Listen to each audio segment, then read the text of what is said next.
ಹರಿ ಓಂ ನಮಸ್ತೆ. ಇವತ್ತು ನಾವು ಮಡಿಕೇರಿ ಜಿಲ್ಲೆ ಕುಶಾಲನಗರ ತಾಲೂಕಲ್ಲಿ ಹಿಂದೂಪರ ಸಂಘಟನೆಗಳಿಂದ ಧರ್ಮಸ್ಥಳದ ಪರವಾಗಿ ಏನು ಈಗ ಆಕ್ಷೇಪಣೆ ಬಂದಿದೆ, ಅದರ ಧರ್ಮಸ್ಥಳದ ಪರವಾಗಿ ಒಂದು ಕಾರ್ಯಕ್ರಮ ಅನ್ಕೊಂಡಿದ್ರು. ಅದಕ್ಕೆ ನಾವು ಬೆಂಗಳೂರಿಂದ ಪುನೀತ್ ಅವರು ನಾನು ಬೆಳಗ್ಗೆನೆ ಬಂದ್ವಿ. ಆದ್ರೆ ಬರ್ಬೇಕಾದ್ರೆ ದಾರಿನಲ್ಲಿ ಪೊಲೀಸ್ನವರು ನಮ್ಮನ್ನ ತಡೆದ್ರು. ಆದ್ರೆ ಪುನೀತ್ ಜಿ ನಮ್ಮ ಕಾರಲ್ಲಿ ಇರ್ಲಿಲ್ಲ, ಅವರು ಬೇರೆ ಕಾರಲ್ಲಿ ಹೋದ್ರು. ಬಟ್ ನಮಗೆ ತುಂಬಾ ಕನ್ಫ್ಯೂಸ್ ಆಯ್ತು. ನಮ್ಮನ್ನ ಮೊಬೈಲ್ ಇಲ್ಲೇ ಬಿಟ್ಟು ನಾನು ಹೋಗ್ತೀನಿ ಅಂತ ಹೋದ್ರು. ಎಲ್ಲೋದ್ರು, ಏನ್ ಮಾಡಿದ್ರು ಏನು ಗೊತ್ತಾಗಿಲ್ಲ ನಮಗೆ. ಕೊನೆಗೆ ನೋಡ್ಬೇಕಾದ್ರೆ ಅವ್ರು ಸ್ಟೇಜ್ ಅಲ್ಲಿ ಇದ್ರು. ನಮ್ಮನ್ನ ಪೊಲೀಸ್ನವ್ರು ಹಿಡಿದ್ರು, ಐಡಿ ಕಾರ್ಡ್ ಕೊಡಿ ಅಂತಾನು, ಕಾರೆಲ್ಲ ಚೆಕ್ ಮಾಡಿದ್ರು, ತುಂಬಾ ಕ್ವಶನ್ ಗಳನ್ನ ಕೇಳಿದ್ರು. ಇದು ಏನು ಅನ್ನೋದು ನಮ್ಗೆ ಅರ್ಥ ಆಗ್ತಾ ಇಲ್ಲ. ಏನ್ ಪುನೀತ್ ಜಿ ಇದೆಲ್ಲ ಯಾಕೆ ಹಿಡಿದ್ರು ನಮ್ಮನ್ನ? ನೀವ್ ಹೆಂಗ್ ಹೋದ್ರಿ ಅಲ್ಲಿಗೆ? ಏನಾಯ್ತು? ನಿಮ್ಮನ್ನ ಯಾಕೆ ಹಿಡಿದ್ರು ಅಂದ್ರೆ ನಾನ್ ನಿಮ್ ಕಾರಲ್ಲಿ ಇದೀನಿ ಅನ್ಕೊಂಡು ಹಿಡಿದ್ರು. ನೋಡಿ, ಎಡಪಂಥೀಯ ಸಂಘಟನೆಗಳು ನಮ್ಮನ್ನ ಬರದಂತೆ ತಡೆಯೋದಕ್ಕೆ 100 ಆಲೋಚನೆ ಮಾಡಿದ್ರೆ ನಾವು 101ನೇ ಆಲೋಚನೆ ಮಾಡ್ತೀವಿ. ಅವರು 1000 ಆಲೋಚನೆ ಮಾಡಿದ್ರೆ ನಾವು 1001ನೇ ಆಲೋಚನೆ ಮಾಡ್ತೀವಿ. ಇವತ್ತು ಕೊಡಗಿನ ಹಿಂದೂ ಕಾರ್ಯಕರ್ತರ ತಾಕತ್ತೇನು ಅಂತ ಅಂದ್ರೆ, ದಯಾನಂದ್ಜಿ, ನಮ್ಮನ್ ಬರಬಾರ್ದು, ಪುನೀತ್ ಕೆರೆಹಳ್ಳಿಯನ್ನ ಕೊಡಗಿಗೆ ಕರೆಸಬಾರ್ದು, ಅದ್ ಹೆಂಗ್ ಕರೆಸ್ತಾರ ನೋಡ್ತೀವಿ ಅಂತ ಎಡಪಂಥೀಯ ಸಂಘಟನೆಗಳ ಚಾಲೆಂಜ್. ಅದೇ ನಮ್ಮ ಹಿಂದೂ ಸಂಘಟನೆಗಳ ಚಾಲೆಂಜ್, ಪುನೀತ್ ಕೆರೆಹಳ್ಳಿ ಅವರನ್ನು ತಗೊಬಂದ್ ವೇದಿಕೆಗೆ ನಿಲ್ಲಿಸ್ಕೊಂತೀವಿ ಅಂತ. ಅವರಿಬ್ಬರ ಸಮರ ಇದು. ಕೊಡಗಿನ ಎಡಪಂಥೀಯ ಸಂಘಟನೆಗಳು ಮತ್ತು ಹಿಂದೂ ಸಂಘಟನೆಗಳ ನಡುವಿನ ಈ ಸಮರ ಏನಿತ್ತಲ್ಲ, ಜಿಹಾದಿ ಸಂಘಟನೆಗಳು, ಅಲ್ಲಿರ್ತಕ್ಕಂತ ಮತಾಂಧ ಸಂಘಟನೆಗಳು, ಇವೆಲ್ಲವೂ ಸೇರಿ ಪುನೀತ್ ಕೆರೆಹಳ್ಳಿನ ಬರಕ್ ಬಿಡಲ್ಲ ನಾವು ಕೊಡಗಿಗೆ. ಅವ್ನ್ ಹೆಂಗ್ ಬರ್ತಾನೆ ನಾವು ನೋಡ್ತೀವಿ, ಇವ್ರು ನಾವು ಕರೆಸ್ತೀವಿ ಅಂತ. ಈಗ ನಿಮಗೆ ಯಾಕಿದು ಇದು ಅಂತ ಅಂದ್ರೆ, ನಿಮ್ ಬೆಳಿಗ್ಗೆ ನಾನು ಯಾಕೆ ನಿಮ್ ಜೊತೆ ಬರ್ತಾ ನಿಮ್ಮ ಮೊಬೈಲ್ ಅಲ್ಲೆಲ್ಲ ಬಿಟ್ಟು ನಾನು ಬೇರೆ ಕಡೆ ಯಾಕೆ ಶಿಫ್ಟ್ ಆಗಿದೆ ಅಂದ್ರೆ, ಅಲ್ಲಿ ಹುಡುಗರು ಪುನೀತಣ್ಣ ನಿಮ್ಮನ್ನ ನಾವು ಕರ್ಕೊಂಡು ಹೋಗ್ಬೇಕು, ಅದ್ ನಮ್ ಜವಾಬ್ದಾರಿ. ನಿಮ್ಮನ್ನ ನನಗೇನು, ಅವ್ರ ಕಾರ್ಯಕರ್ತರು ಕರೆದ್ರೆ ನಾನು ಹೆಂಗ್ ಬೇಕಾದ್ರೂ ಹೋಗ್ತೀನಿ. ನಮ್ ಕಾರಲ್ಲೇ ಬರ್ತಿದೆ ಅಂತ ಅವ್ರಿಗೆ ಹೆಂಗ್ ಗೊತ್ತಾಯ್ತು ಪೊಲೀಸ್ನವ್ರಿಗೆ? ಮೊಬೈಲ್ ನಂದು. ಮೊಬೈಲ್ ಮುಖಾಂತರ ನೀವು ಮೊಬೈಲ್ ಇದನ್ನ ಚೆಕ್ ಮಾಡಿದ್ರೆ ಟ್ರ್ಯಾಕ್ ಮಾಡ್ತಾರೆ. ಅದನ್ನೇ ಹೇಳಿದ್ದು, ಅವ್ರು ಎಷ್ಟೇ ಮಾಡಿದ್ರು ಕೂಡ, ಪೊಲೀಸ್ ಎಷ್ಟೇ ವ್ಯವಸ್ಥೆ ಮಾಡ್ಕೊಂಡ್ರು ಕೂಡ ಧರ್ಮ ಅನ್ನೋದು ನಮ್ಮನ್ನ ಕಾಯುತ್ತೆ ಅಂತ. ಅಲ್ಲಿರೋ ಕಾರ್ಯಕರ್ತರು ಎಲ್ಲರಿಗಿಂತ ಚಾಣಕ್ಯತನದಿಂದ ಯೋಚನೆ ಮಾಡ್ತಾರೆ. ಕೊಡಗಿನ ಹಿಂದೂ ಕಾರ್ಯಕರ್ತರು ಪುನೀತ್ ಕೆರೆಹಳ್ಳಿ ತಂದು ವೇದಿಕೆ ಮೇಲೆ ನಿಲ್ಲಿಸ್ಕೊಳ್ಳೇಬೇಕು. ಯಾಕೆ ಅಂತ ಅಂದ್ರೆ, ಇದು ಪೊಲೀಸ್ನವರಲ್ಲ ತಡೀತಾ ಇರೋದು. ಆಕ್ಚುಲಿ ಪೊಲೀಸ್ನವ್ರನ್ನ ಬಳಸ್ಕೊಂಡು ಎಡಪಂಥೀಯ ಸಂಘಟನೆಗಳು ತಮ್ಮದು ಸರ್ಕಾರ ಇದೆ ಅನ್ನೋ ಕಾರಣಕ್ಕೆ ಹಿಂಗ್ ಮಾಡ್ತಾರೆ. ಅವ್ರು ಚಾಲೆಂಜ್ ಅಲ್ವಾ ಅದು? ಹಿಂದೂ ಸಂಘಟನೆಗಳು ಚಾಲೆಂಜ್ ಅದು, ನಾವು ತಂದು ನಿಲ್ಲಿಸ್ಕೊಳ್ತೀವಿ ಅಂತ. ಆಮೇಲೆ ಅದು ಕಾನೂನು ಬಾಹಿರವಾಗಬಾರ್ದು ತಂದು ನಿಲ್ಲಿಸ್ಕೊಳ್ಳೋದು. ಅಕಸ್ಮಾತ್ ಎಲ್ಲೋ ಬಂದು ನೋಟಿಸ್ ಕೊಟ್ಬಿಟ್ರೆ ಏನಾಗೋಗುತ್ತೆ, ಕಾನೂನು ಬಾಹಿರ ನೋಟಿಸ್ ನಾನು ಇಸ್ಕೊಂಡ್ರೆ, ನಾನು ಹೇಳಿದ್ದೆ, ನಾನು ಓಪನ್ ಆಗಿ ಹೇಳ್ತೀನಿ, ನೋಡಪ್ಪ ನಾನು ನಿರ್ಬಂಧ ಮಾಡಿ ನನ್ನ ಕೈಗೆ ನೋಟಿಸ್ ಕೊಟ್ರೆ ನಾನು ಬರಲ್ಲ, ನಾನು ಹೊಂಟ್ಬಿಡ್ತೀನಿ ಅಂತೀನಿ. ಸರ್ ಜಿ, ನಿಮ್ಗೆ ಯಾಕೆ? ಪೊಲೀಸ್ನವ್ರು ನಿಮಗೆ ನೋಟಿಸ್ ಕೊಟ್ರೆ ತಾನೇ ನೀವು ಬರಲ್ಲ, ಬನ್ನಿ ನೀವು ಪೊಲೀಸ್ನವ್ರು ನೋಟಿಸ್ ಕೊಡೋ ತನಕ ನನ್ನ ಜೊತೆಗಿರಿ ಅಂತ.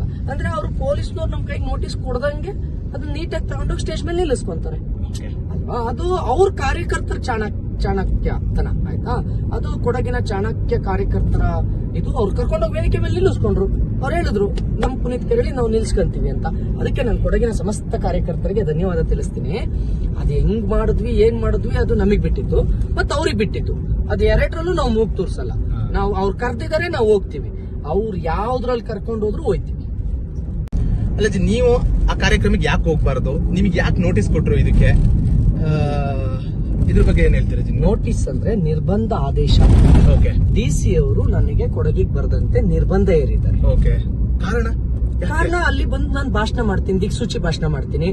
ಭಾಷಣ ಮಾಡಿದ್ರೆ ನೀನು ಹಿಂದೂ ಮುಸ್ಲಿಂ ಅಂತ ಮಾತಾಡ್ತೀಯ, ಅಲ್ಲಿ ಸಮಾಜ ಜಾಗೃತಿ ಮಾಡ್ತೀಯ, ಅಲ್ಲಿ ಕಾರ್ಯಕರ್ತರು ಪ್ರಚೋದನೆಗೊಳಗಾಗ್ತಾರೆ ಅಥವಾ ಕಾರ್ಯಕರ್ತರು ಜಾಗೃತರಾಗ್ತಾರೆ.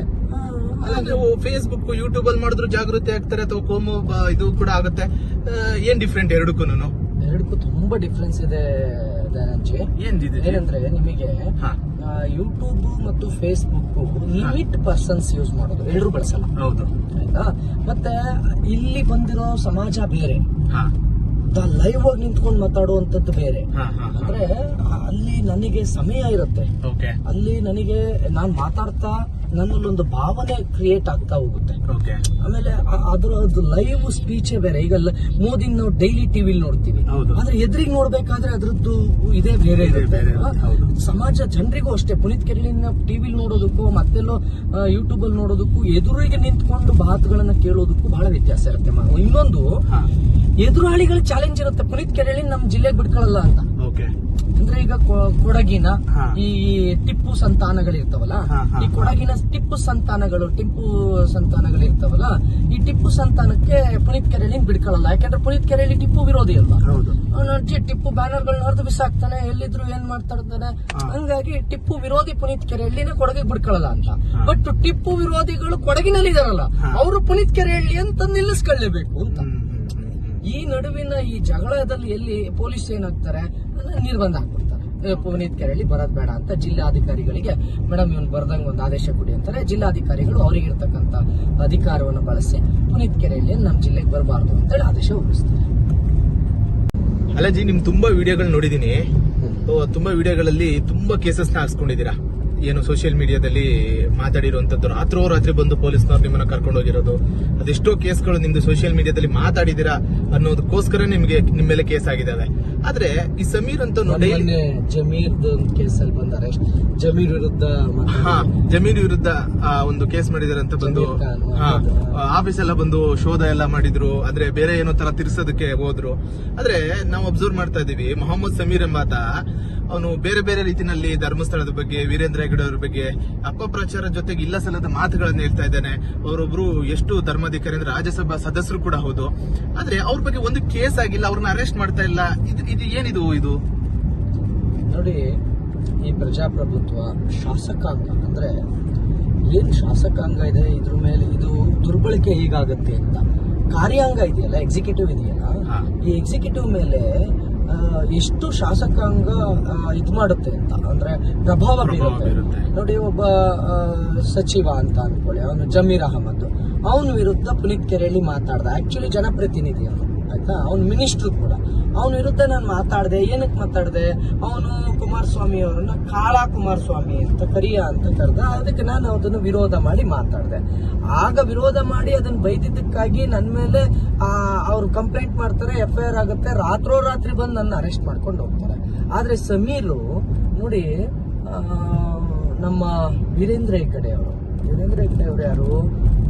ಒಂದು ದೇವಸ್ಥಾನದ ಧರ್ಮಾಧಿಕಾರಿಗಳು, ಹಿಂದೂ ಧರ್ಮದ ಭಾವನೆ, ಅದು ಪೂಜ್ಯರು. ನಮ್ಗೆ ನಾವು ಅವರನ್ನ ಪೂಜ್ಯ ಭಾವನೆಯಿಂದ ನೋಡ್ತೀವಿ. ಪ್ರತಿ ಮನೆಯಲ್ಲಿ ಅವ್ರ ಫೋಟೋ ಇದೆ. ಅಂತ ವೀರೇಂದ್ರ ಹೆಗ್ಗಡೆ ಅವರು ಹಿಂದೂ ಧಾರ್ಮಿಕ ಭಾವನೆಗಳಿಗೆ ಹರ್ಟ್ ಆಗೋಂಗೆ ಇವನು ಮೊಹಮ್ಮದ್ ಸಮೀರ್ ಅವನು ಅಷ್ಟು ಅಂದ್ರೆ ಬಹಳ ತುಚ್ಛವಾಗಿ ಮಾತಾಡಿದ್ರು ಕೂಡ ಒಂದು FIR ಆಗೋದಿಲ್ಲ, ಅವನು ಬಂಧನ ಆಗೋದಿಲ್ಲ. ಅಂದ್ರೆ ಒನ್ ಸೈಡೆಡ್ ಆಗಿ ಸರ್ಕಾರ ಹೇಗಿರ್ತವೆ ಅನ್ನೋದಕ್ಕೆ ಇದೊಂದು ಉದಾಹರಣೆ. ಒನ್ ಸೈಡೆಡ್, ಯಾರೋ ಒಬ್ಬ ಒಂದು ಸಣ್ಣ ಪೋಸ್ಟ್ ಮಾಡ್ದ ಅನ್ನೋ ಕಾರಣಕ್ಕೆ ಅರೆಸ್ಟ್ ಮಾಡ್ತಾರೆ. ಇನ್ನ ನಿಮಗೆ ರಮ್ಯಾಗೆ ಯಾರೋ ಕಮೆಂಟ್ ಮಾಡಿದ್ರು ಅಂತ ಹೇಳಿ ಅರೆಸ್ಟ್ ಮಾಡ್ತಾರೆ. ಅಂದ್ರೆ ಮನೆಗಳಿಗೆ ನುಗ್ಗಿ ಹೋಗಿ ಎತ್ಕೊ ಬರ್ತಾರೆ. ಎಷ್ಟೋ ಜನ ಹಿಂದೂ ಕಾರ್ಯಕರ್ತರನ್ನ ರಾತ್ರೋರಾತ್ರಿ ಹೋಗಿ ಅರೆಸ್ಟ್ ಮಾಡಿದ್ದಾರೆ. ಆದ್ರೆ ನಾನ್ ಕೇಳೋದು, ಇದೇ ಪೊಲೀಸ್ನವರು ಮೊಹಮ್ಮದ್ ಸಮೀರ್ನ ಯಾಕೆ ಬಂಧಿಸಿಲ್ಲ ಅಂದ್ರೆ ಅದಕ್ಕೆ ಶಾಸಕಾಂಗ ಜೊತೆಗಿದೆ ಅಂತ. ಅಂದ್ರೆ ವಿಚಾರಧಾರೆಗಳ ಮೇಲೆ, ಮೊಹಮ್ಮದ್ ಸಮೀರ್ನ ವಿಚಾರಧಾರೆಗಳೇನಿದೆ ಅದ್ರ ಮೇಲೆ ಕಾಂಗ್ರೆಸ್ ಮತ್ತು ಎಡಪಂಥೀಯ ಸಂಘಟನೆಗಳು ಅವ್ರ ಜೊತೆ ಇರೋದ್ರಿಂದ ಅದನ್ನ ಬಂಧನ ಆಗೋದಿಲ್ಲ. ಅಂದ್ರೆ ಇಡೀ ಶಾಸಕಾಂಗ ಗುಲಾಮಗಿರಿ, ಎಡಪಂಥೀಯತನಕ್ಕೆ ಗುಲಾಮಗಿರಿ ಮಾಡ್ತಾ ಇದೆ. ಆ ಗುಲಾಮಗಿರಿ ಏನ್ ಮಾಡ್ತಾ ಇದೆ ಅಂದ್ರೆ ಎಕ್ಸಿಕ್ಯೂಟಿವ್ಸ್ ಅಂದ್ರೆ ಯಾರು ಕಾರ್ಯಾಂಗದಲ್ಲಿದ್ದಾರೋ ಶಾಸಕಾಂಗ ಕಾರ್ಯಾಂಗವನ್ನೇ ಗುಲಾಮ ಮಾಡ್ಕೊಂಡಿದೆ. ಪೊಲೀಸ್ನವರು ಸಂವಿಧಾನ ಪಾಲನೆ ಮಾಡಬೇಕು, ಕಾನೂನು ಪಾಲನೆ ಮಾಡಬೇಕು, ಅರೆಸ್ಟ್ ಮಾಡಬೇಕಾಗಿದೆ. ಅದೇ ನೋಡಿ ಇವಾಗ ತಿಮ್ರೋಟಿನ್ ಬೇಗ ಹೋಗಿ ಅರೆಸ್ಟ್ ಮಾಡ್ಕೊಂಡ್ರು. ಮಾತಾಡಿದ್ದು ತಪ್ಪು, ವಿಡಿಯೋ ಕರೆಕ್ಟ್, ಅರೆಸ್ಟ್ ಆಗ್ಬೇಕು. ಅವನು ಆ ನಾಯಿ ಫಸ್ಟ್ ಅರೆಸ್ಟ್ ಆಗ್ಬೇಕು. ಆದ್ರೆ ಸಮೀರ್ ಯಾಕೆ ಬಂಧನ ಆಗ್ತಿಲ್ಲ? ಅಂದ್ರೆ ಒಬ್ಬ ಮುಸ್ಲಿಂ ಸಂಘಟನೆಗಳು ಹೇಗೆ ಕಾಂಗ್ರೆಸ್ನ ಜೊತೆ ಸೇರ್ಕೊಂಡು ಕಾಂಗ್ರೆಸ್ ಹೇಳಿದಂತೆ ಮುಸ್ಲಿಂ ಹೇಳಿದಂತೆ ಕೇಳುತ್ತೆ ಅನ್ನೋದಕ್ಕೆ ಈ ಘಟನೆ ಎಲ್ರಿಗೂ ಕಾರಣ ಆಗ್ಬೇಕು. ಅಂದ್ರೆ ಅವನು ಮೊಹಮ್ಮದ್ ಸಮೀರ್ ವಿಡಿಯೋ ಮಾಡಿದ್ರೆ ಏನು ತೊಂದರೆ ಇಲ್ಲ. ಅದೇ ನಾವುಗಳು ಯಾರು ಮಾಡಿದ್ರೆ ನಮ್ಮನ್ನ ಏಕಾಏಕಿ ಅರೆಸ್ಟ್ ಮಾಡ್ತಾರೆ, ಬಂಧಿಸ್ತಾರೆ. ಇದು ನಾವು ಹಿಂದೂ ಸಮಾಜ ಅರ್ಥ ಮಾಡ್ಕೋಬೇಕು. ಎಲ್ಲಿವರೆಗೂ ನೀವು ಪ್ರಶ್ನೆ ಮಾಡೋದಿಲ್ವೋ, ಎಲ್ಲಿವರೆಗೂ ನೀವು ಅದನ್ನ ಜಾಗೃತರಾಗಿ ಅವರಿಗೆ ಸಮಾಜ ಕೇಳಬೇಕು. ಸಮಾಜ ಆಚೆಗೆ ಬಂದು ಕೇಳಬೇಕು. ಯಾಕೆ ನಾಳೆ ಇವ್ರು ಹಿಂಗೆ ಬಿಟ್ಕೊಂಡೋದ್ರೆ ಸಮೀರ್ ಮನೆಗೆ ನುಗ್ತಾರೆ ಹಿಂದೂಗಳು. ಹಂಗಾಗ್ಬಾರ್ದು, ಅದನ್ನ ಹಂಗಾಗಕ್ ಬಿಡಬಾರ್ದು. ಬಟ್ ಏನಾಗ್ಬಿಡುತ್ತೆ, ಧರ್ಮಸ್ಥಳದ ಭಕ್ತರು ವೀರೇಂದ್ರ ಹೆಗ್ಗಡೆ ಅವರನ್ನ ಪೂಜ್ಯ ಭಾವನೆಯಿಂದ ನೋಡೋರು ನಾಳೆ ಸಮೀರ್ ಮನೆಗೆ ನುಗ್ಗಿದ್ರೆ ಏನ್ ಮಾಡ್ತಾರೆ ಪೊಲೀಸ್ನವರು? ಏನು ಮಾಡಕ್ಕಾಗಲ್ಲ, ಫಸ್ಟ್ ಅರೆಸ್ಟ್ ಮಾಡ್ಬೇಕು. ಅದಕ್ಕೆ ಹೇಳೋದು, ಕಾನೂನು ಪಾಲನೆ ಆಗೋಗ್ಬಿಟ್ರೆ ಜನಕ್ಕೊಂದು ಒಂದು ಕೋಪ ಕಮ್ಮಿ ಆಗತ್ತೆ.